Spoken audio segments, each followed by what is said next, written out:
a los pies de nuestro Salvador, para nunca más separarnos, con redil con nuestro buen pastor. Vamos a orar. Padre y Dios nuestro que estás en los cielos, Dios, muchas gracias por habernos permitido este privilegio de participar de la cena del Señor, del pan y de la copa, hacer memoria de nuestro Señor Jesucristo, de su muerte y de su pronta venida. Muchas gracias por esta esperanza. Es una esperanza viva que acobija nuestros corazones. Es una seguridad amparada en nuestro Señor Jesucristo que vive, el primogénito de entre los muertos, el que no morirá jamás, el que está sentado a la diestra del Padre, de donde intercede por nosotros. Muchas gracias por darnos, oh Padre, tan grande don. Muchas gracias por la iglesia aquí que se reúne al nombre del Señor Jesucristo, porque tú la has levantado y tú la mantienes. Y pedimos, Padre, por el ministerio de tu palabra, la enseñanza de ella, que alcance nuestros corazones, que impresione nuestras almas, que nos ayude, oh Padre, a ser más obedientes y que crezcamos en el conocimiento de nuestro Señor Jesucristo. Tu nombre sea honrado y glorificado. Recibe nuestras gracias en el nombre del Señor Jesucristo. Amén. Amén. Vamos a leer, hermanos,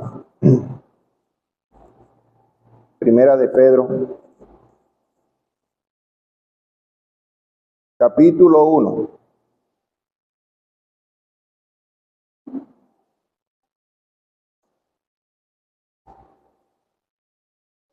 Dice, vamos a leer desde el versículo 18, sabiendo que fuiste rescatados de vuestra vana manera de vivir, la cual recibiste de vuestros padres, no con cosas corruptibles como oro o plata, sino con la sangre preciosa de Cristo, como de un cordero sin mancha y sin contaminación, ya destinado desde antes de la fundación del mundo, pero manifestado en los postreros tiempos por amor de vosotros, y mediante el cual creéis en Dios, quien le resucitó de los muertos y le ha dado gloria, para que vuestra fe y esperanza sean en Dios.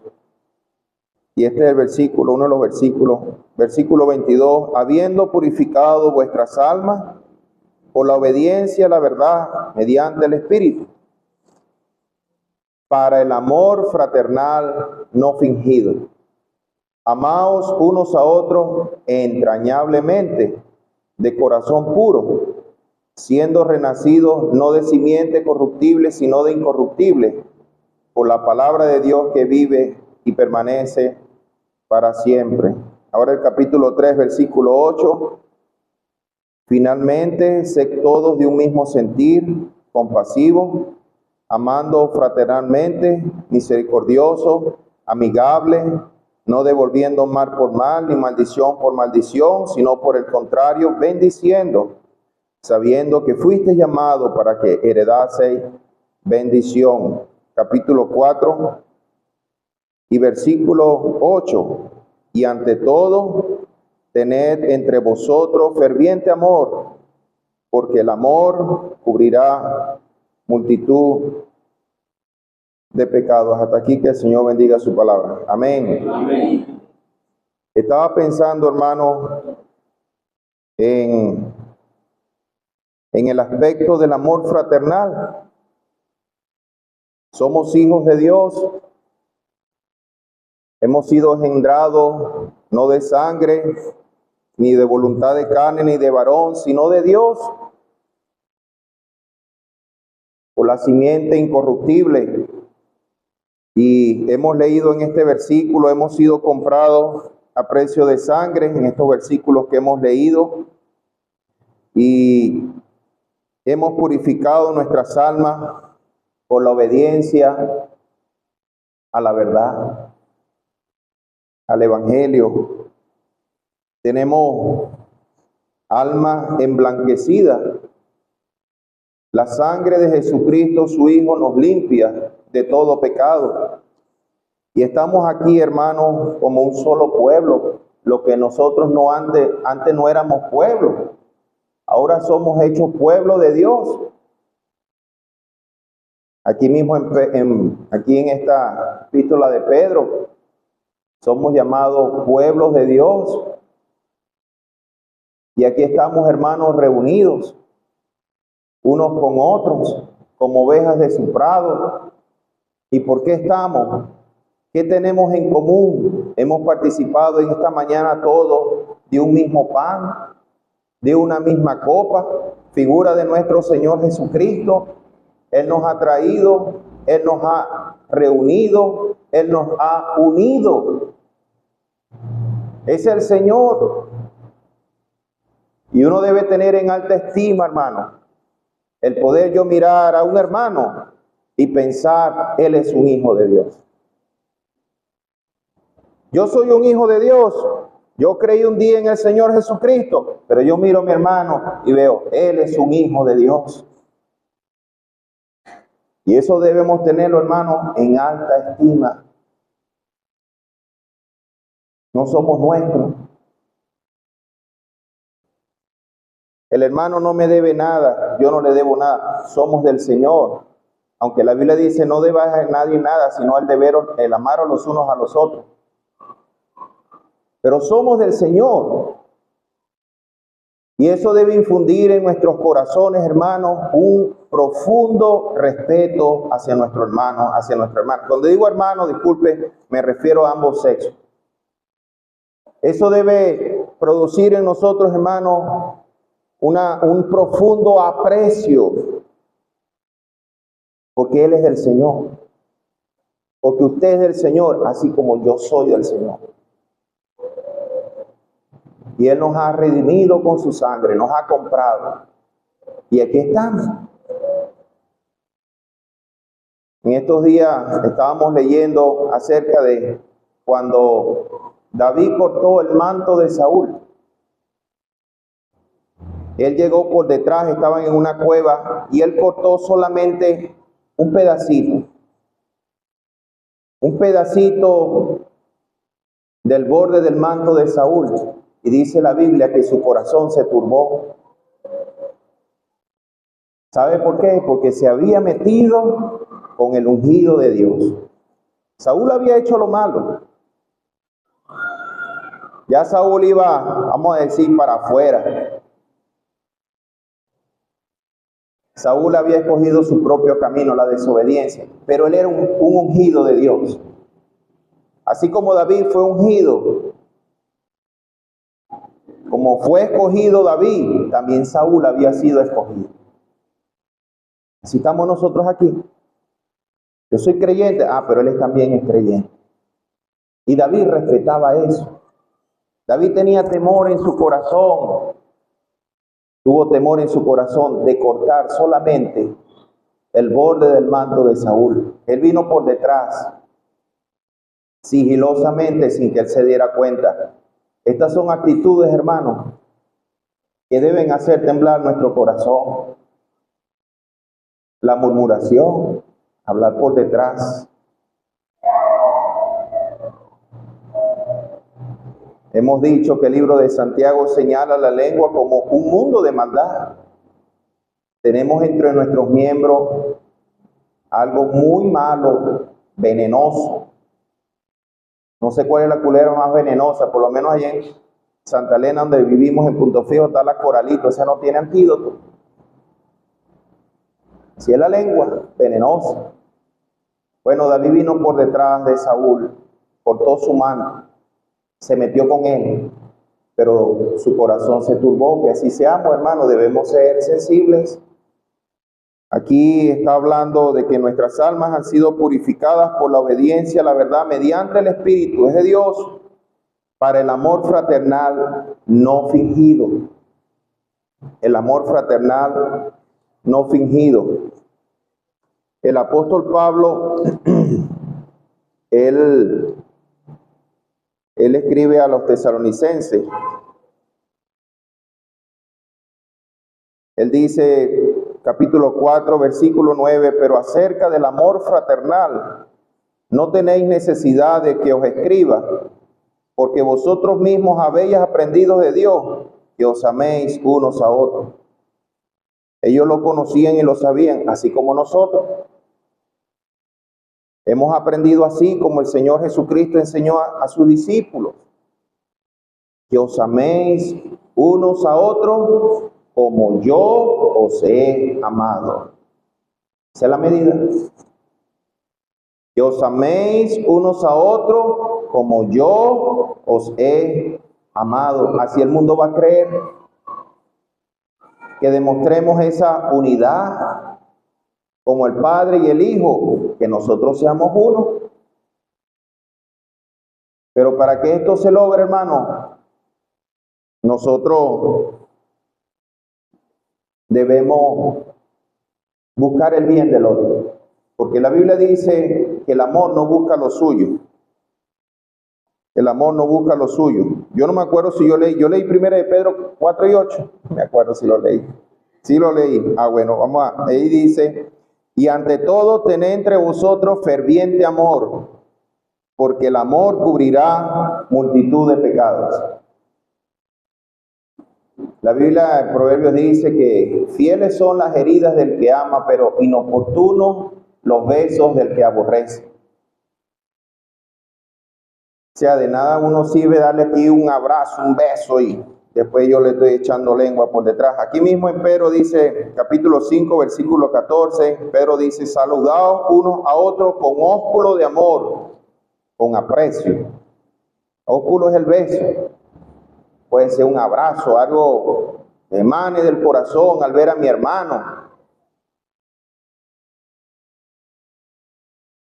Un afecto fraternal no fingido, pero hermano, se basa en la búsqueda del bien del otro. El amor no busca lo suyo. Eso es lo que nosotros vemos, lo que hizo el Señor Jesucristo por nosotros.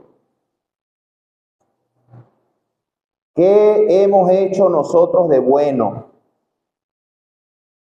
para merecer que el Señor Jesucristo hubiera venido por mí a dar su vida en la cruz?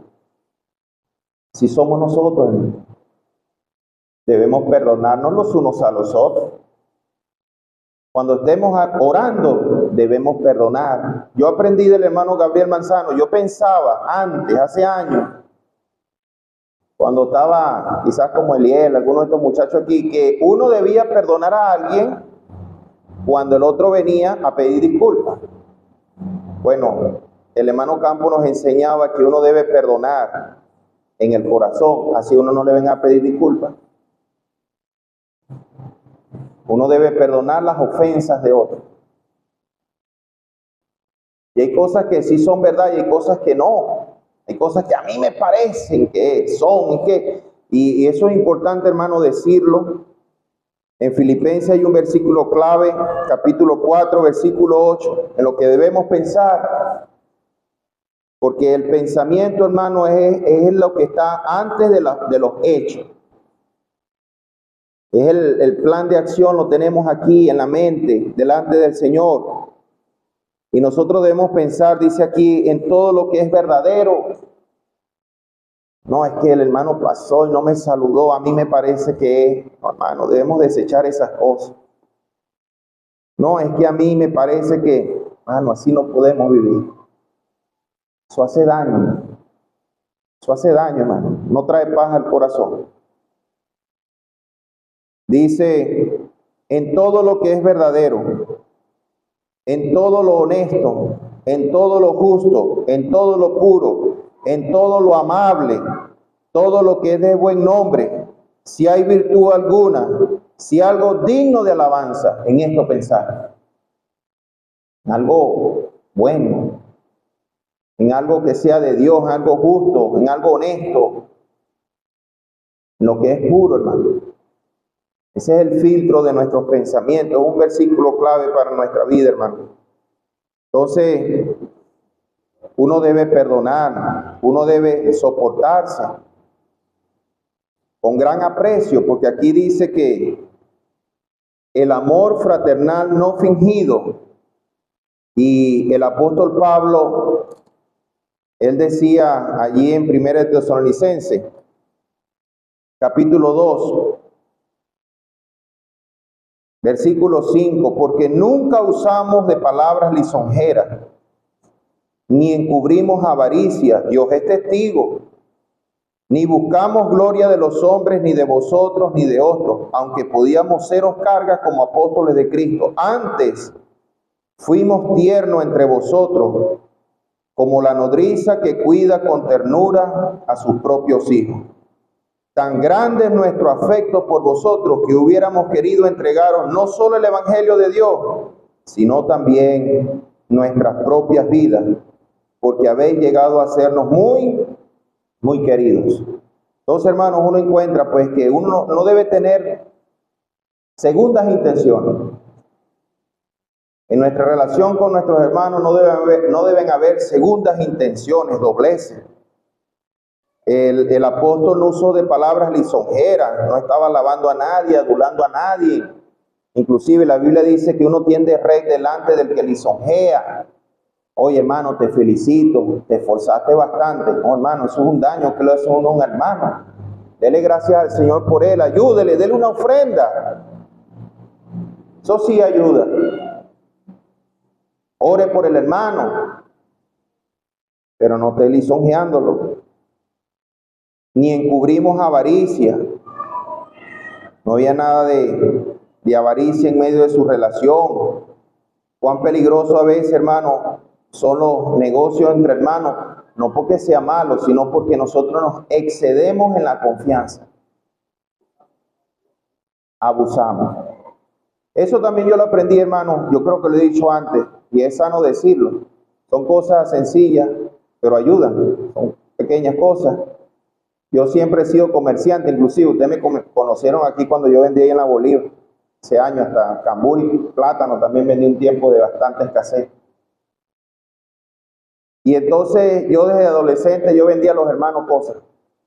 Y había una hermana que yo le dejé fiado. Y entonces yo esperando que la hermana me pagara. Y pasar, mire hermano, eso me tenía mal, atormentado. Y yo saludarle, yo decía entre mí, pero bueno, y esta hermana se está haciendo la loca, ¿será? Yo no podía pensar, en ese tiempo no pensaba a lo mejor de la necesidad, no sabía, porque uno como no soy padre de familia, uno no piensa en la necesidad.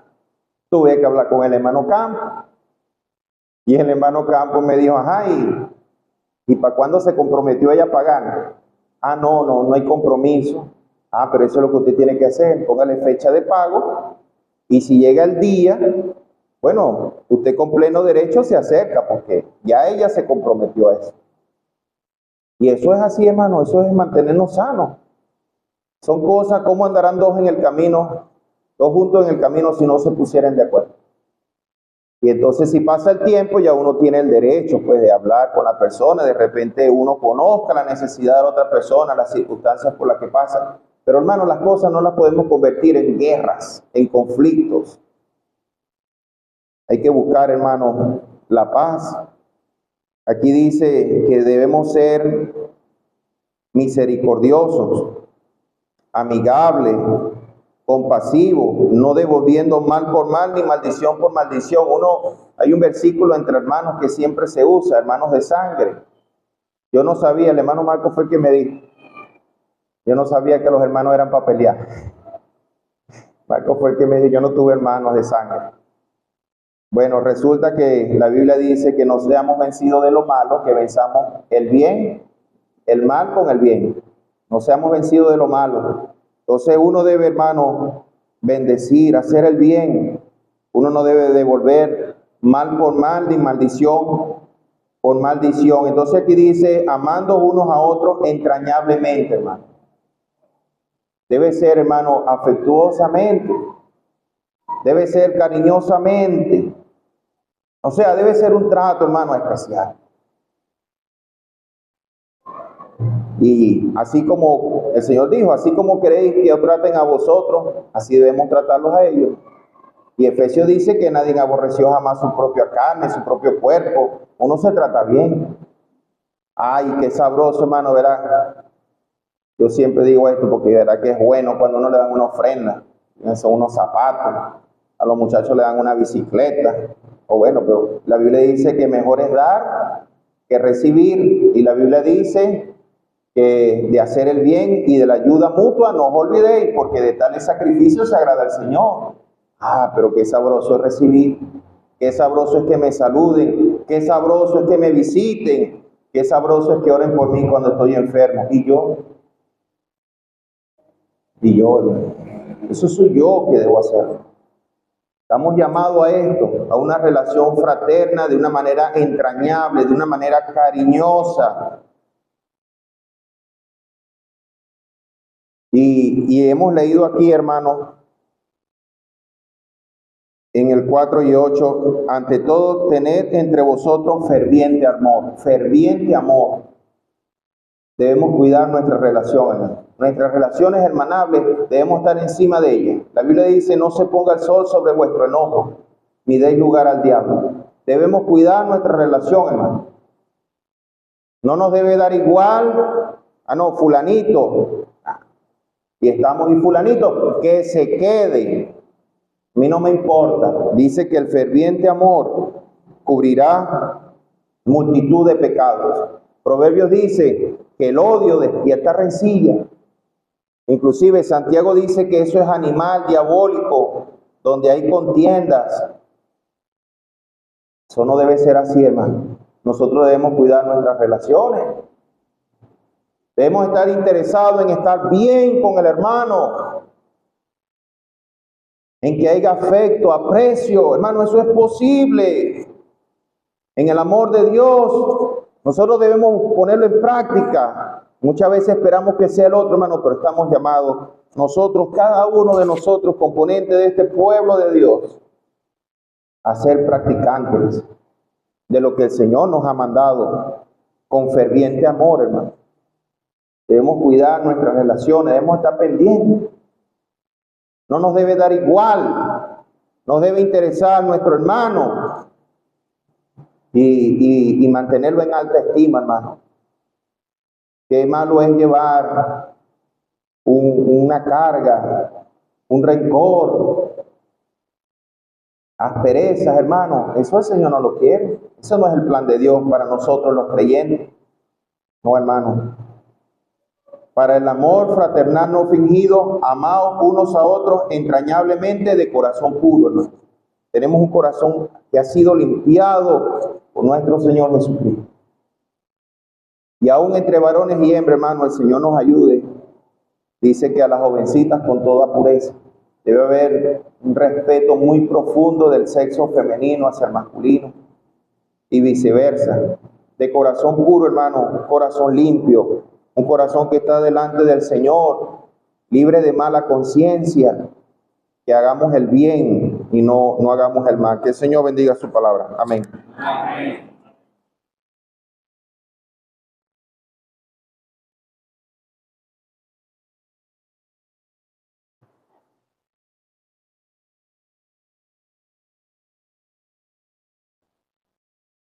Vamos a continuar cantando una estrofa del 191.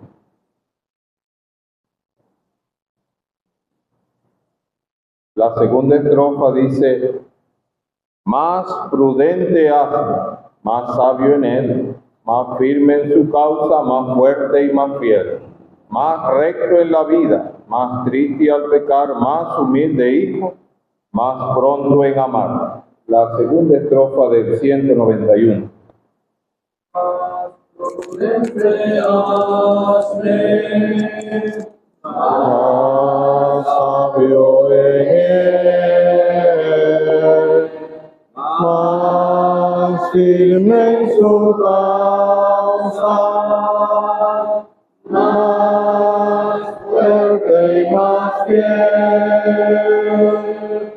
más recto en la vida, más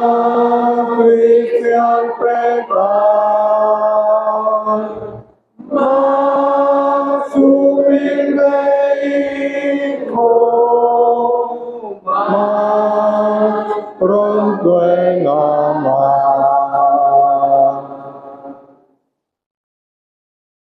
Leamos en Romanos 12, desde el versículo 1.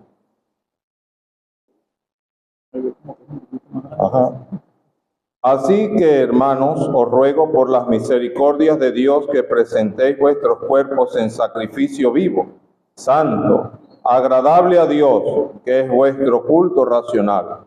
No os conforméis a este siglo, sino transformaos por medio de la renovación de vuestro entendimiento, para que comprobéis cuál sea la buena voluntad de Dios, agradable y perfecta.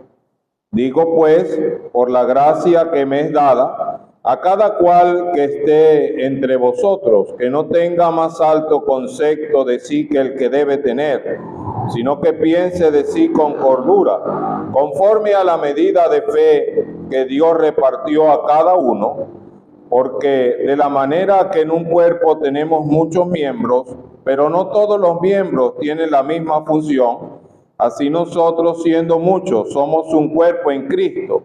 Y si todos miembros los unos de los otros, de manera que teniendo diferentes dones, según la gracia que nos es dada, si el de profecía úsese conforme a la medida de fe, o si el de servicio en servir, o el que enseña en la enseñanza, el que exhorta en la exhortación, el que reparte con liberalidad, el que preside con solicitud, el que hace misericordia con alegría. Vamos a dejar hasta allí la lectura esperando que Dios prospere su palabra.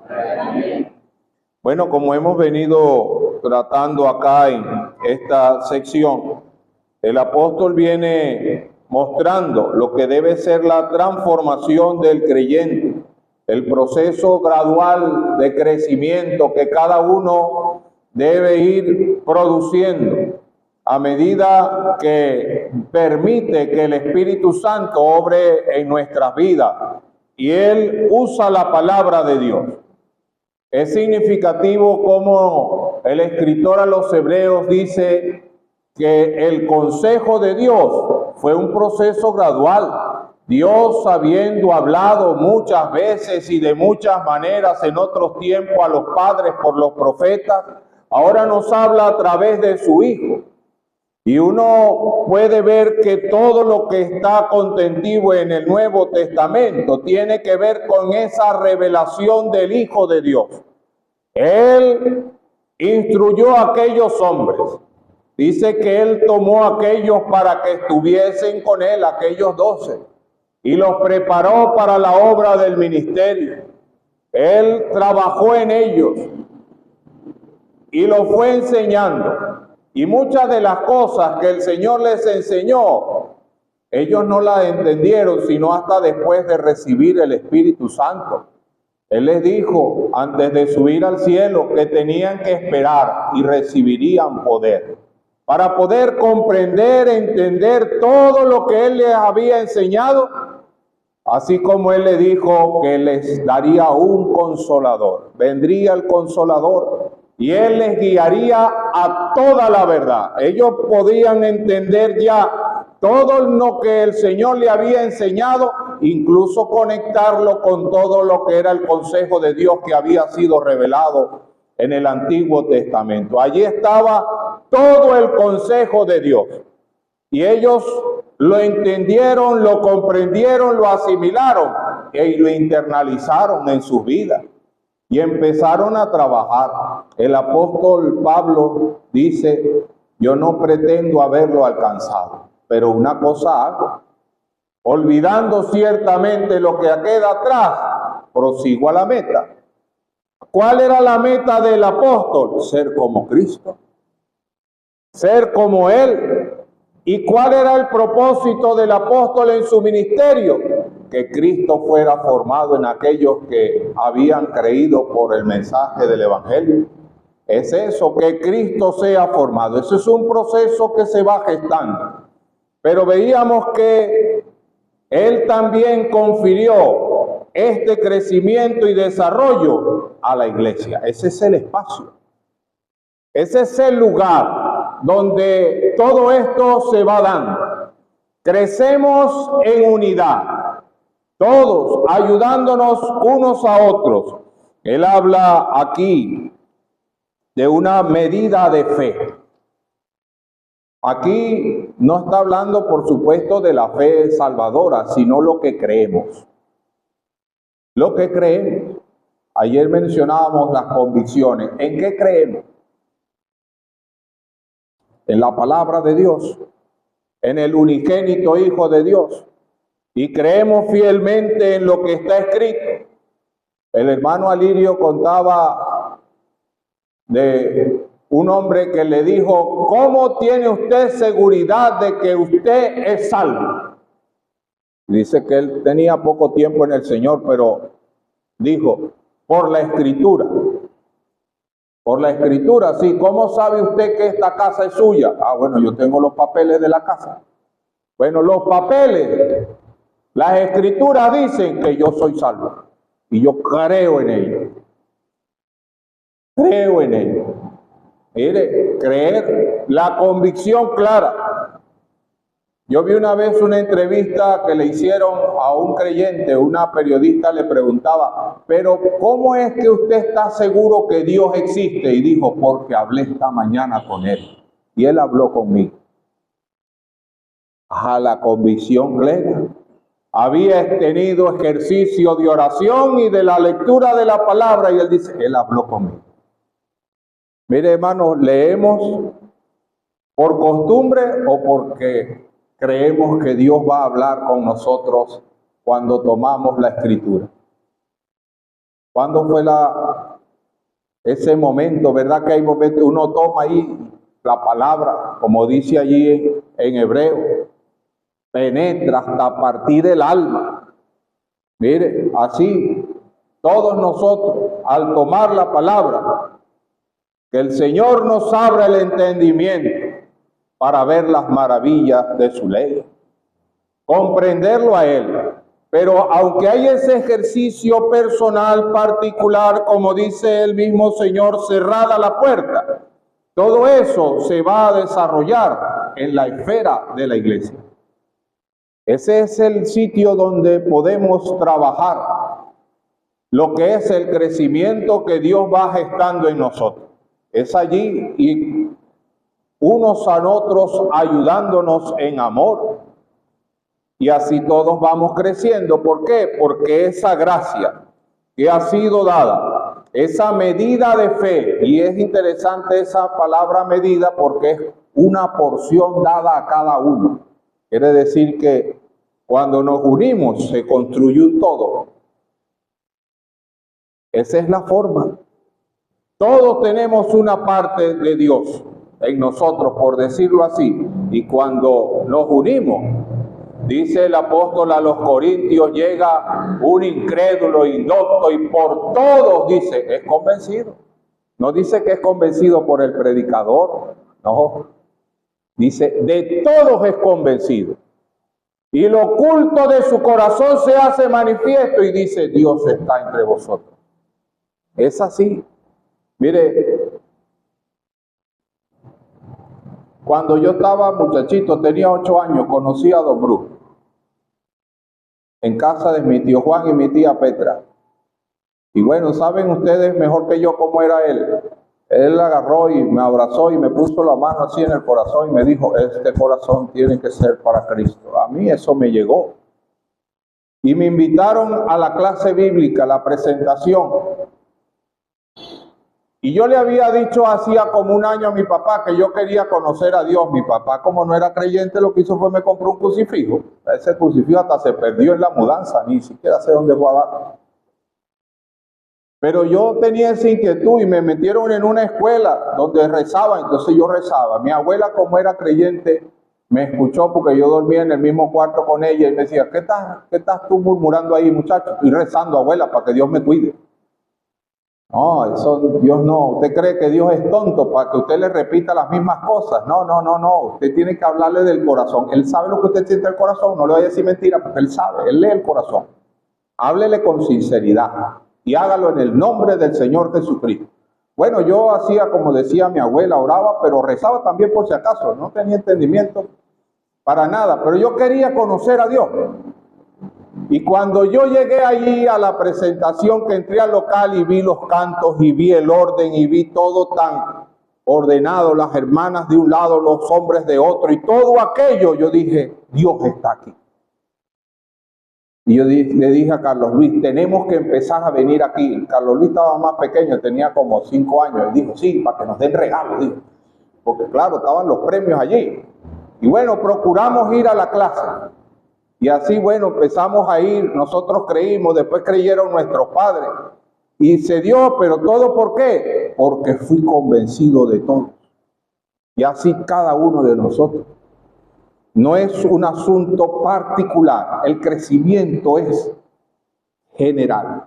Todos apoyándonos unos a otros con la medida de fe que hemos recibido, ministrándola unos a los otros, creciendo en amor. Como dice aquí, él dice, así que nosotros siendo muchos somos un cuerpo en Cristo y todos miembros los unos de los otros. Nadie está separado, todos unidos, para que pueda, mire, hace 2 años y un poco más, a mí se me paralizaron los riñones.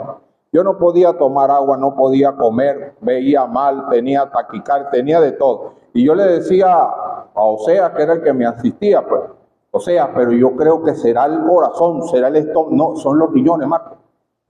Pero es que los riñones sí, está bien, yo no he podido orinar desde hace una semana, pero ¿y por qué el estómago? No, es que todo se complejiza y todo se va dañando. Y todo se deteriora. ¿Por qué? Porque todo está interconectado. Los riñones necesitan del corazón y necesitan de los pulmones, pero y viceversa, y así todo el cuerpo está integrado. Y es indivisible esa integración. Así que cuando un miembro se afecta, todo el cuerpo se afecta. Y cuando un miembro funciona bien, eso ayuda a que todo el organismo funcione bien. Entonces, si todo, cada quien, conforme a la medida de fe que ha recibido, la ministra a Dios, todo va en crecimiento y en armonía. Y entonces, ahí es donde Dios, como dice el salmista, añade bendición y vida eterna. Mirá cuán bueno y cuán delicioso es habitar los hermanos como juntos. Y en armonía, son las dos condiciones. Allí todo bien concertado y unido va creciendo para la gloria de Dios. Entonces él dice que de manera que teniendo diferentes dones, cada quien teniendo una gracia, una capacidad dada por Dios, ministrela, debe ejercerla. Y entonces allí donde estaba leyendo Javier en Primera de Pedro, él dice, cada uno según el don que ha recibido, ministrelo a los otros como buenos administradores de la multiforme gracia de Dios. Si uno no administra los dones, no va a haber la multiforme gracia de Dios manifestada. Hay que ejercitar los dones. Y cada quien de acuerdo al don que ha recibido. Si yo no he tenido un don para un asunto, yo no tengo por qué meterme allí. Yo tengo que dejar que el que tiene ese don lo ejerza. Uno no tiene que meterse en eso. Mire, ahí sabemos que se hacen trasplantes, pero mire, una persona, por ejemplo, ese problema que yo tenía en los riñones, que no funcionaba, que me dijeron, a lo mejor hay que hacerle trasplante de riñón, a mí no me pueden poner un corazón ahí. A mí no me pueden poner un pulmón. No, tiene que ser un riñón. ¿Por qué? Porque ese es el que va a hacer la función de riñón. Y si el que tiene el corazón y ya hacen trasplante de corazón, le ponen otro corazón. Y ahora hacen trasplantes de pulmón y le ponen otro pulmón. Así no podemos colocar a alguien a hacer un ministerio que no tiene el don para hacerlo. No va a funcionar. Y entonces no se dan las cosas. No, cada quien, de acuerdo a la gracia que ha recibido, ministre. Al don que ha recibido, ministre como buenos administradores de la multiforme gracia de Dios. Entonces aquí dice, el de profecía, úsese conforme a la medida de fe. La palabra aquí, y vamos a la raíz, porque la palabra profecía, que nosotros la utilizamos en castellano, que la utilizaron los apóstoles en griego, no es ni de origen castellana ni de origen griego, es de origen hebreo. Ellos lo que hicieron es lo que se conoce como una transliteración. Se toma la palabra exactamente como está en su idioma original y se pronuncia en este otro idioma exactamente igual como se pronuncia allá, sin traducción. No hay traducción. Eso es lo que dice profecía. Ahora, ¿qué quiere decir en hebreo profecía? Alguien que comunica en nombre de otro. Fue lo que le dijo Dios a Moisés, que Aarón iba a ser ¿qué? Su profeta. ¿Por qué? Porque iba a hablar en nombre de él. Pero entonces hay un hermano que muchos de nosotros tenemos el diccionario que él escribió, el señor Bain. Él explica que entonces, llevándolo al contexto, esto quiere decir que es comunicar el consejo de Dios. Esto no tiene que ver con estar diciendo, adivinando cosas, ni estar diciendo qué es esto, que no, voy a dar una profecía, fulano le va a pasar aquello. No, eso no tiene que ver con eso. Es hablar en nombre de, que Dios cuando levantó profetas, muchas veces señaló cosas que iban a suceder, eso es otra cosa, pero ellos estaban hablando en nombre de Dios. Eso era lo que era profeta de Dios. Quiere decir que cuando un hermano predica la palabra de Dios, está hablando, como dice el apóstol Pablo, él dice, como si nosotros nos convirtiéramos en este mundo como embajadores y hablamos en nombre de Dios, reconciliados con Dios. Hablamos en nombre de Dios, eso es profecía.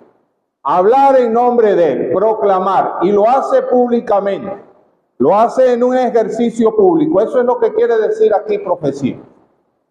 Entonces no estemos buscándole más cosas, es hablar en nombre de Él. Entonces, alguien que habla en nombre del Señor conforme a la medida de fe. Conforme a la medida de fe tiene dos acepciones aquí que podemos asumir. Una, conforme a lo que Dios ha revelado.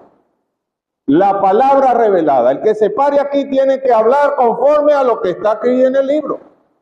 Ahí no tiene que estar inventando. Yo recuerdo una vez un hermano empezó a explicar qué fue lo que escribió el Señor cuando le trajeron la mujer en el acto del adulterio. ¿Para qué se pone en eso? Eso no edifica. Y está buscándole las 5 patas al gato. Y no, Señor. ¿Qué es lo que dice la Escritura? Y lo conforme a la palabra, conforme a lo que está escrito, porque lo que edifica es la Escritura.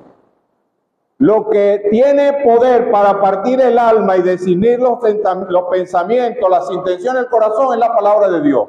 Y eso es lo que utiliza el Espíritu Santo. ¿Qué es lo que debe hacer en todo caso un predicador? Y más adelante cuando habla de lo que enseñan se puede ver con mayor claridad. Es darle sentido a lo que está escrito, como hicieron, como dice Nehemías, Esdras y los que le acompañaron cuando leyeron la ley. Ellos leían. Y había uno que no entendía una palabra, que no entendía, y ellos le daban sentido, le explicaban, esto quiere decir esto quiere decir lo otro. Ese es el sentido, que todos comprendan, eso es todo. Pero es conforme a lo que está escrito, conforme a lo revelado, no hay que inventar nada, conforme a la medida de fe. Pero también tiene otra sección aquí, otro punto importante, conforme a lo que uno ha recibido. Mire, la gente, cuando lo escucha a uno hablar, y está expresando un mensaje, sabe si el que está hablando siente la palabra o lo que está dando es un mensaje puramente, muy psicológicamente presentado, argumentos bien presentados, pero todo es mental, no hay nada del corazón. Charles Spurgeon dicen que una vez señaló que él prefería que sus palabras se quedaran sin corazón, que su corazón se quedara sin palabras, y no que sus palabras se quedaran sin corazón. Para poder presentar la palabra de Dios como debe ser presentada, ella tiene que también obrar en el predicador, sentirla. Dicen que don José Turkington decía que cada vez que se presenta un mensaje, debe nacer de nuevo en el corazón. Debe sentirse, debe penetrar. Hay un predicador llamado Don Carson que dice que si no hay pasión, sentimiento y si la palabra no está obrando en el que habla, no llega el mensaje. Porque el Espíritu no está obrando. Y es el Espíritu el que hace la obra, el que llega, el que puede traer a aquel pecador cautivo a Cristo. Es el único. Mire, no hay predicador que pueda convencer a nadie. Nadie, no existe, no ha existido. El único que convence es el Espíritu Santo. Él que convence de pecado, de justicia y de juicio. Él es el que atrae. Entonces, debe hacerse conforme a la medida de fe. Pedro dice, conforme al poder que Dios da. Ahora, el de servicio en servir. Es interesante que aquí la palabra servicio es diaconía. El diácono ejerza la diaconía. Quiere decir que aquí habla de un servicio que ha sido encomendado, ya que los hermanos han visto la gracia, han visto la capacidad de un hermano, una hermana para cuál servicio y le han encomendado tal servicio. Porque la palabra diaconía es precisamente un servicio ya encomendado, una responsabilidad dada. Esa diaconía puede ser temporal o puede ser permanente. Temporal puede decir que le digan, mire hermano, lleve esta ofrenda a tal parte. Esa es una diaconía. Le está ejerciendo un servicio. Ese es cuando él entrega la ofrenda, terminó su diaconía para ese ministerio. Y así sucesivamente. Pues hay otros, hay los porteros, hay los maestros de clase bíblica, hay los que ayudan en las cocinas, los que ayudan en la limpieza, y tantas y cuantos ministerios que hay en la obra, pero lo importante es que cada quien sepa qué es lo que tiene que hacer. A veces damos por entendidas las cosas, ¿no? Es mejor que todo esté correctamente ajustado. ¿Quién es responsable de esto? ¿Quién es responsable de lo otro? Y así todo el mundo sabe. Y así no hay problema. Así como, bueno, ustedes tienen mucha experiencia por la conferencia, aquí nadie se cruza en su trabajo. El que está en la despensa está en la despensa, ¿verdad, Chucho? Y el que está en la puerta está en la puerta, y el que está en la recepción está en la recepción, el que está en el hospedaje está en el hospedaje, y cada quien sabe qué es lo que tiene que hacer. Y usted no vende el hospedaje metido en la cocina dándole, batiendo ollas, ni nada por el estilo, y el que está en la cocina está en la cocina. Entonces, así en todo. Cada quien. Hay ministerios espirituales y ministerios materiales, pero todo el mundo está actuando cada quien, y cada quien debe estar sirviendo. No puede haber nadie en la iglesia que no tenga un ministerio. Todo el mundo tiene que tener un ministerio porque todos tienen el Espíritu y a todos les ha sido dado un don. Y aún los que ya por su vejez o por la edad no pueden de repente ejercer otros ministerios más, digamos salir. Ya por ahí está el hermano Brito, dice, ya yo no puedo ir para la Cruz de Taratara, ni por allá para Curimagua, ni tal, no puede. Hermano Chetín, pero ellos cumplen un ministerio, están consejos, oran por el pueblo del Señor. Yo les comentaba ahora que estuvimos allá en su casa, que escuché de una asamblea que hacen la lista de los hijos de las hermanas y de los hermanos que no son creyentes, de los familiares, los hermanos, los papás y así, los vecinos del local, y tienen un listado. Y a los que no pueden venir al culto o los que están en cama, les dan la lista para que ellos oren permanentemente. Ellos están allí, no pueden venir al culto, pero ellos están orando. Y oran por los siervos del Señor, oran por los ancianos, oran por los diáconos, oran por la asamblea, oran por los propósitos de la asamblea, oran por estas personas inconversas, oran por aquellos que se han ido y que hay que buscarlos. Las ovejas no vienen solas al redil. El pastor tiene que buscarla. Bueno, hay que orar también por ellos. Pero todos debemos tener un ministerio. El de servicio en servir, todos debemos tenerlo. Y él dice el de la enseñanza en enseñar. El que enseña en la enseñanza. Aquí la palabra es didáctica. Es lo que dice. Cuando los educadores estudian didáctica, Aniel está estudiando educación, está estudiando ahí, le dan didáctica, currículum, y le dan todas esas cosas ahí para que ella sepa cómo va a dar su clase. Y así todo el que es educador aprende la didáctica. ¿Qué es eso? Herramientas y técnicas para enseñar. el que va a enseñar debe buscar esas herramientas, esa forma. Nosotros tuvimos un ejemplo tan grande en Don Bru, ¿verdad? Como él sacaba didáctica de cada cosa. Venía y traía una caja de jabón. Y decía, mire, ¿qué dice aquí? Quita manchas imposible. Pero aquí dice que aunque amontones jabón y lejía, la mancha de tu pecado permanece. Y él de ahí de la caja de jabón saca una enseñanza. Allá en Zambrano, Chiro dijo, yo no puedo creer en el Señor porque yo soy analfabeta. Y él llegó con el librito, con las tarjeticas de colores. Y dijo, yo no voy a leer, yo voy a mostrar los colores. Si usted entiende los colores, usted puede creer en Cristo. Esa noche creyó Chiro. Didáctica, la forma de cómo enseñar, de hacerse entender. El mejor maestro no es el que dice cosas que nadie entiende, no, el mejor maestro es el que enseña y lo que es complejo y difícil lo pone facilito y uno, ay, y ahora sí entendí. Didáctica. Entonces, aquel que tiene ese don debe dedicarse, ejercitarse en eso, buscar los argumentos, las formas de cómo hacerse más comprensible ante todo. Entonces, la enseñanza. El tiempo ya me lleva corrido y me falta todavía un poquito aquí. El que exhorta la exhortación, aquí es precisamente la palabra como la que veíamos del ruego. Es aquel que anima, que se pone a un lado y sirve de apoyo a otro. En estos días, una escritora española sacó un libro que se llama Las personas vitaminas. Pero yo quiero tomar de ese término para hablar de esto. Estas son personas vitaminas. Que uno habla con ellos, mire, y le dan una energía, una fuerza, nos animan. Y uno está desanimado y uno nada más los ve y ellos sonríen y se acercan y le dan energía a uno. Hay personas que son así, eso es un don. El que exhorta, el que anima, el que da fuerza, que ayuda a levantarse al que está desanimado. Eso, allí, dedíquese a eso. Ejercítese, el que anima, dedíquese a estar animando y ayudando. El que reparte con liberalidad. Todos debemos dar, como hemos escuchado del hermano Javier, pero hay unos que tienen como ese don, eso es un don, aquí dice que es un don.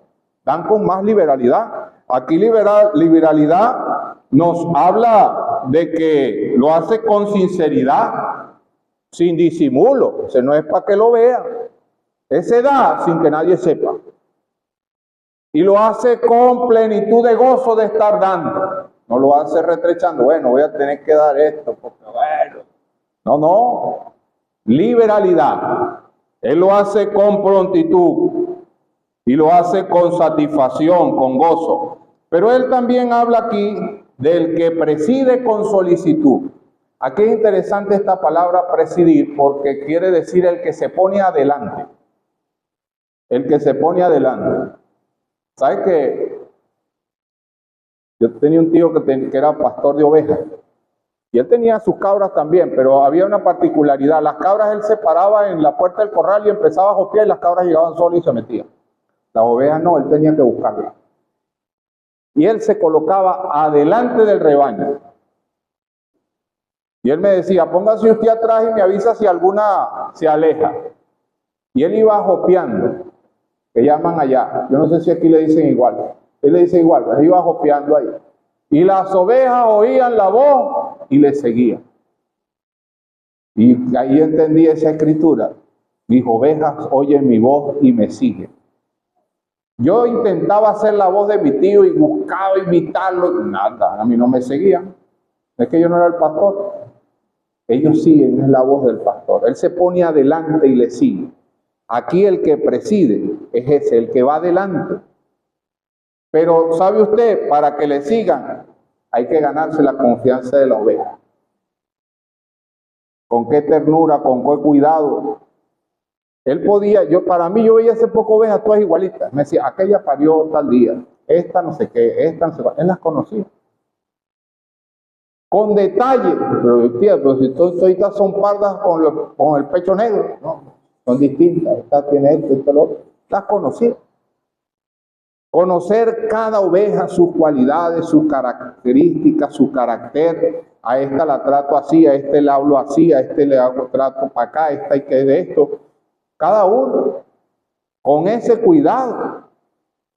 El que preside, el que va adelante, marca el ejemplo, pero también tiene el cuidado de cada una de ellas. Y aquí dice con solicitud, con solicitud. Ya la hora llegó, pero aquí para terminar, esto es con rapidez. Con rapidez. Estábamos hablando con el hermano Chetín, él conoció también al hermano Guanipa allá en Puerto Cabello, partió este año. Yo me quedé sorprendido cómo el hermano Guanipa se paraba después de la cena y decía, hoy faltó fulano, perencejo, sutanejo, no sé qué, y tal, y decía, este está estudiando en Valencia porque mañana presenta una defensa de tesis. Este está cuidando a su mamá y no sé dónde. Este está enfermo. Esta tuvo que ir para que una hermana ayudarla en no sé qué. Esta tal, y y no sé qué les pasó. Ahorita vamos a ver qué les pasó. Sabía dónde estaba cada oveja, qué hacía, qué no hacía. Preside con solicitud. Y bueno, no dio tiempo de hablar de la misericordia, pero también es importante la misericordia. Y él lo hace con gozo, con satisfacción. Dice con alegría. Esa alegría es que lo hace con... También tiene que ver, es una palabra que emana prontitud, pero que lo hace es porque le satisface ayudar. Bueno, que el Señor nos ayude y prospere su palabra. Amén. Padre, te damos las gracias por tu palabra. Un manantial glorioso y magnífico que refresca el alma, que nos instruye, que nos santifica, que nos enseña a llevar una vida conforme a tu voluntad. Ayúdanos, oh Dios, a ayudarnos unos a otros, a no murmurar, sino más bien a amar, a cuidar a cada uno, unos a los otros, y cada quien según el don que ha sido dado lo administre para la gloria tuya y para el crecimiento de tu pueblo, y que así podamos publicar como una antorcha tu palabra guiándonos y nosotros siendo luminares en este mundo. Pedimos que lo que resta del día sea asistido por nosotros, la predicación en la noche, lo ponemos todo delante de ti en el nombre de tu Hijo amado, nuestro Señor Jesucristo. Amén. Vamos a cantar del 415.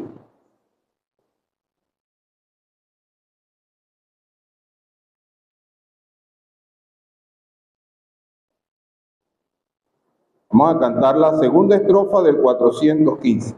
Más de Jesús quisiera hablar, más de Jesús de su comunión gozar, más de sus dones recibir, más con los otros compartir. El 415. Más de Jesús quisiera hablar, más de su comunión gozar, más de sus dones recibir, más con los otros compartir.